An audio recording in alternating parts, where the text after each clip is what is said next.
Պերսեպոլիս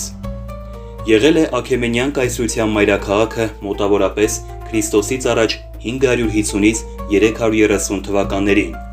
Գտնվում է Իրանի Ֆարսի նահանգի Շիրազ քաղաքից 60 կիլոմետր հյուսիս-արևելք Մարվդաշտ քաղաքի մոտ։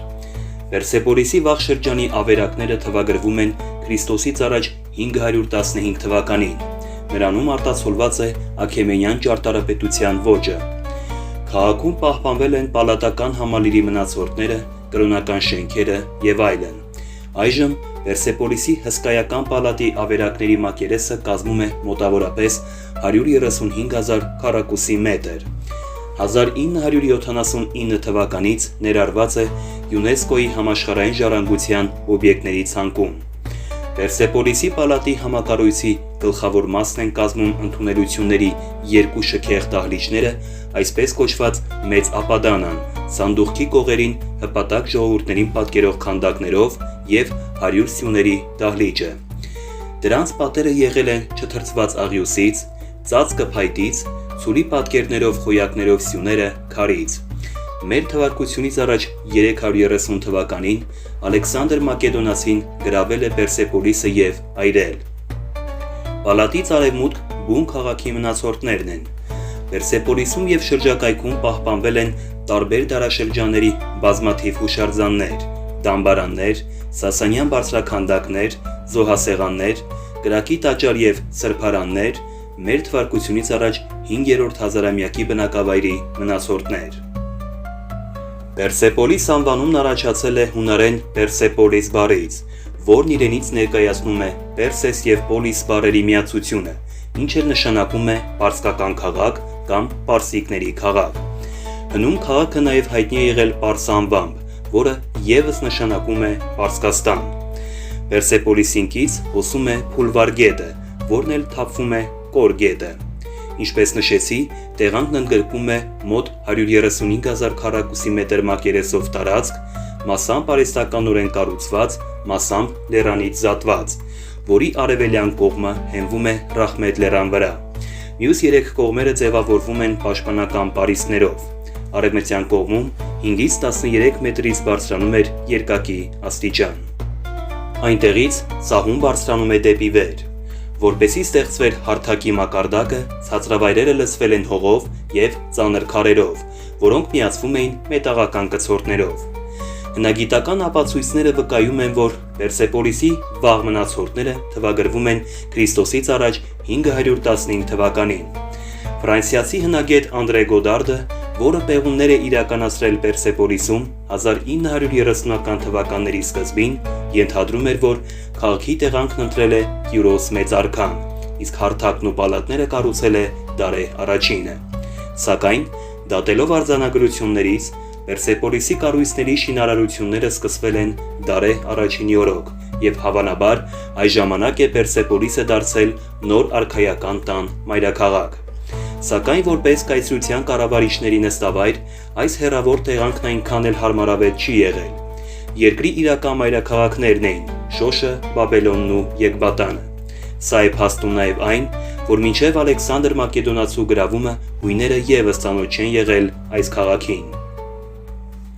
Դարեհի կառուցումներն ընթացել են Շոշի պալատին զուգահեռ։ Ըստ Ջեննե Գարթվեյթի, Շոշի պալատը օրինակ է ծառայել Պերսեպոլիսի համար։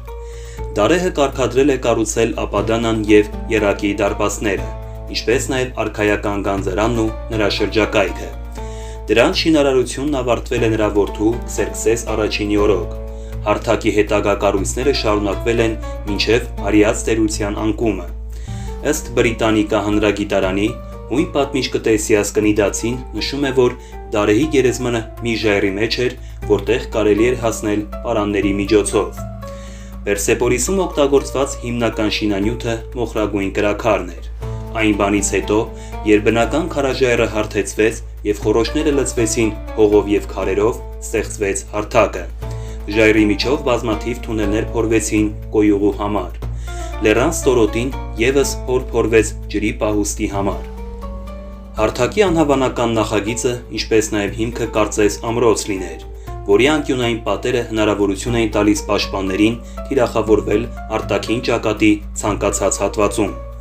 Դիոդորոս Սիցիլիացին գրում է, որ Պերսեպոլիսն ունեցել է 3 պարիսպ, որոնք բոլորն էլ ունեին աշտարակներ։ Այնտեղից իրականացվում էր ամրոցի պաշտպանությունը։ Առաջին պարիսպը 7 մետր էր, երկրորդը 14, իսկ երրորդը, որը շրջափակում էր քաղաքի 4 կողմերը, ուներ 27 մետր բարձրություն։ Ներկայումս պարիսպը չի պահպանվել։ Քրիստոսից առաջ 330 թվականին Աքեմենյան պետություն ներխուժելուց հետո Ալեքսանդր Մակեդոնացին իր հիմնական զորքը ուղարկում է Պերսեպոլիս։ Իրանի դարպասների Զագրոսի լեռների մոտ տեղի է ունենում ճակատամարտ, որտեղ պարսիկները Արիոբարզանեսի գլխավորությամբ ետ են մղում մակեդոնացու զորքերին։ 30 օր հետո վերջինս նորից հարձակում է գործում եւ գրավում Պերսեպոլիսը։ Այդուհետ քաղաքում հրդեհ է բռնկվում։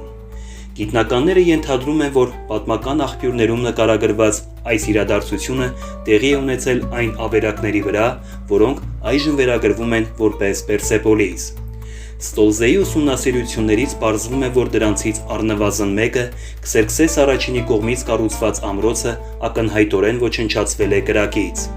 Դիոդորոս Սիցիլիացու նկարագրած տեղանքը ևս համապատասխանում է պատմական Պերսեպոլիսին։ Ենթադրվում է, որ հրդեհը սկսվել է Հատիշ պալատից, որն էլ հանդիսանում էր Քսերքսես առաջինի տունը, ապա տարածվել է քաղաքի վրա։ Հայտնի չէ, հրդեհը պատահաբար է բռնկվել Պերսեպոլիսում, թե դա վրիժառություն էր պարսիկների նկատմամբ, որոնք Հունաստան ներխուժելիս այրել էին Ակրոպոլիսը։ Շատ պատմաբաններ շահարկում են այն փաստը, որ մակեդոնացու զորքը հաղթանակը տոնելիս որոշել է վրեժ լուծել պարսիկներից։ Արտավիրապի գրքում զրադաշտականություն աշխատությունում նկարագրված Պերսեպոլիսի արխիվները, որոնք պարունակում էին ողջ Ավեստան եւ Զենդը գրված կովի մաշկի վրա ոսկե թանակով, ոչնչացվել են։ Միջնադարյան պարսի գիտնական Ալբիրունին իր աշխատություններում նկարագրում է. Ալեքսանդրը այրեց ողջ Պերսեպոլիսը, որպեսի վրեժ լուծի պարսիկներից, քանի որ Քսերքսես արքան այրել է հունական Աթենքը 150 տարի առաջ։ Մարդիկ ասում են, որ նույնիսկ ներկայումս կրակի հետքերը դեռևս տեսանելի են որոշ տեղերում։ Հարթակում գոյություն ունեն մի շարք հսկայական շենքերի ավերակներ։ Բոլորը կառուցված են մուգ մոխրագույն մարմարից։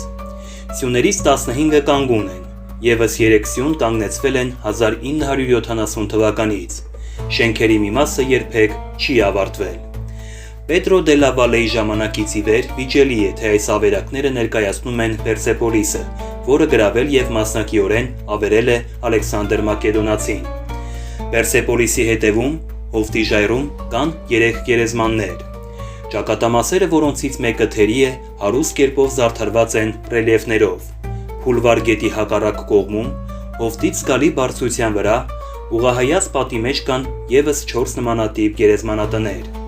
Ժամանակակից իրանցիները այստեղը անվանում են Նախշե Ռոստամ, որը գերեզմանատուն է մեծ շիրիմներով։ Դրանց վրա պատկերված են Աստծո կողմից շնորհված թագավորների դիմանկարները։ Դամբարաններից մեկի վրա արձանագրությունը վկայում է, որ մեկը Դարեհ առաջինի շիրիմն է, իսկ մյուս 3-ը ենթադրվում է, որ Քսերքսես առաջինի, Ատարկսերքսես առաջինի ու Դարեհ երկրորդի շիրիմներն են։ Շինությունը կազմված է մեկ մեծ սենյակից, որն ունեցել է 4 սյուներ։ Պատերից յուրաքանչյուրը արևելքում, արևմուտքում եւ հարավում ունեն շատ մեծ մուտքեր։ Արևմտյան եւ արևելյան մուտքի մոտ կանգնեցրած էին 2 ասորական լամասուներ։ Այս հսկայական արձանների վրա կան եռանկյունաձև գրություններ, որոնք փաստում են, որ Քսերքսեսն է կառուցել դարպասները։ Հարավային մուտքը բացվում էր Ապադանայում եւ այն 3-ից ամենալայնն էր։ Դռների անկյուններում գտնված սարքերը խոսում են այն մասին, որ մուտքերն ունեցել են երկփեղկ դռներ, որոնք ենթադրաբար կառուցված են եղել փայտից եւ ծածկված եղել սարդանախշված մետաղի շերտից։ Դարեհ առաջինը կառուցեց Պերսեպոլիսի ամենամեծ պալատը հարթակի արևմտյան կողմում։ Այս պալատը կոչվում էր Ապադանը։ Թագավորներն այն օգտագործել են պաշտոնական լսարանների համար։ Աշխատանքը սկսվել է մեր թվարկությունից առաջ 518 թվականին, իսկ նրա որդին Քսերքսես առաջինը ավարտել է այն 30 տարի անց։ Պալատն ունեցել է մեծ դահլիճ, հրապարակի ձևով, յուրաքանչյուր կողմը 60 մետր երկարությամբ, 72 սյուներով, որոնցից 13-ը դեռևս կանգուն են հսկայական հարթակի վրա։ Սյուների բարձրությունը 19 մետր է։ Դրանք պահում էին մեծ և ծանր առաստաղը։ Սյուների գագաթները բոլորում էին կենդանաքանդակները, ինչպիսիք էին երկգլխանի առյուծները, արծիվները, մարդիկ և կովերը։ Հին Իրանում կովերը պտղաբերության և առատության խորհրդանիշներն էին։ Սյուները միմյանց հետ միացված էին կաղնու և մայրու փայտերով, որոնք բերվել են Լիբանանից։ Պատերը ծածկված էին ցեխի և ստուկոյի շերտով, 5 սանտիմետր խորությամբ, որն օգտագործվում էր կապելու համար։ Պալատի արևմտյան, հյուսիսային և արևելյան կողմերում եղել են 3 ուղղանկյուն սյունասրահներ, որոնցից յուրաքանչյուրն ունեցել է 12 սյունակ, 2 շարքով։ Մեծ դահլիճի հարավում պահեստավորման համար կառուցվել են մի շարք սենյակներ։ Շենքի երկայնքով կառուցված երկաթե պերսեպոլիտե սանդուղքները սիմետրիկ էին միմյանց հետ և կապված էին քարե հիմքերի հետ։ Տանիքը քայքայումից պաշտպանելու համար կառուցվել էին ուղղահայաց հորեր աղյուսե պատերի մեջ։ Ապադանայի 4 անկյուններում կառուցվել էին 4 աշտարակներ։